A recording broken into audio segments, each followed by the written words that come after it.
National Hospice Month, and here with all the details on how we can help loved ones a little bit more comfortable in the later stages of life is Greg Mason and Shellen Pawney, correct? Correct. Thank you guys so much for being here. We really do appreciate that. Why don't you tell us about National Hospice Month? That is November. Yes. Well, for National Hospice Month, Hospice of Charleston really tries to create a larger effort in reaching out to the community. We really try and do a good job of getting out to health fairs and providing educational opportunities. But within the month, we'll be doing different opportunities specific to grief and the holidays.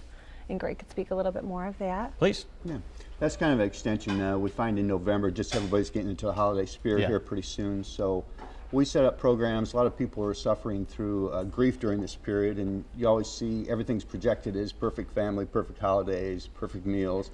And to be honest, there's a lot of people hurting out there and missing their loved ones. So we give them some tools and advice on how to get through the holidays. And tell us how this meeting is going to go, where it is, when it is, and how the format is going to be.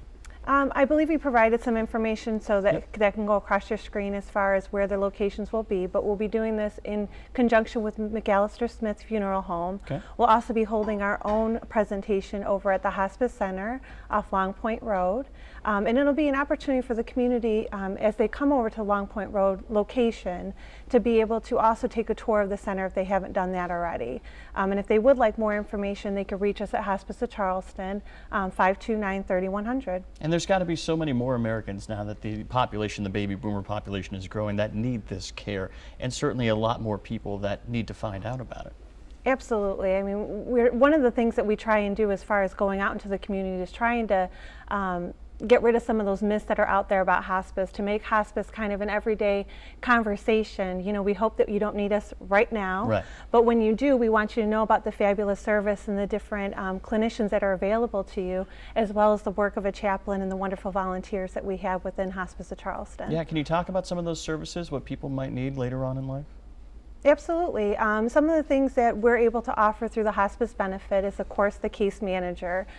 She oversees all the palliative care, so someone has sought to no longer look at curative measures, but to now look at palliative measures. They're seeking to live in a different way.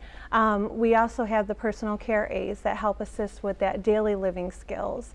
Of course, our chaplains, we have 2 wonderful chaplains at Hospice of Charleston and a 3rd at our center that help really hone in on that spiritual aspect and help that family get to a place of peace. We have wonderful social workers that help assist with that planning that possibly may not have been in place, or to help assist with any additional planning that's now needed.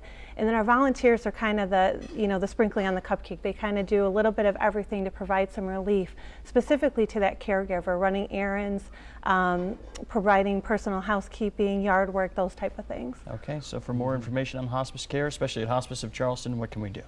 You can absolutely contact us at 529-3100. We would like to provide any kind of community presentations that we can.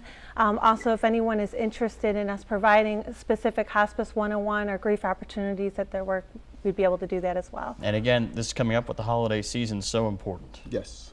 It's a lot of people just do not realize that there's a lot of them suffering through this loss of a loved one, and so they think they're kind of an unusual circumstance, but it's not. Everyone has difficulties with these losses at this time. Right, and you guys are holding a candlelight memorial as well. Can you tell us about that a little bit? Yeah, we've been participants in that for 23 years. I believe this is our Wow. 23rd year, and it's down at Colonial Lake on the 20th. It's the Sunday before Thanksgiving. It's kind of a time for everybody to get together and reflect. There's luminaries that line the lake there, and a short little ceremony beforehand, so it's just a good way to kind of start the And holidays Veterans off. Day coming up too. I know you guys have some kind of pinning ceremony as well. Yeah, we go around to the community, to different locations and patients that we have, and just kind of honor their efforts and what they've done for us in serving our country and serving us in doing so. Well, we really appreciate you both. Please go ahead. I'm sorry, and if people are interested in having us come out and provide some veteran pinning ceremonies, they can also feel free to give us a call at the office. Okay, fantastic. Well, thank you so much, both of you, for being here. We really do appreciate that. And now we are going to send it over to Laura or to break. We're going to go to break right now. We'll be right back with more.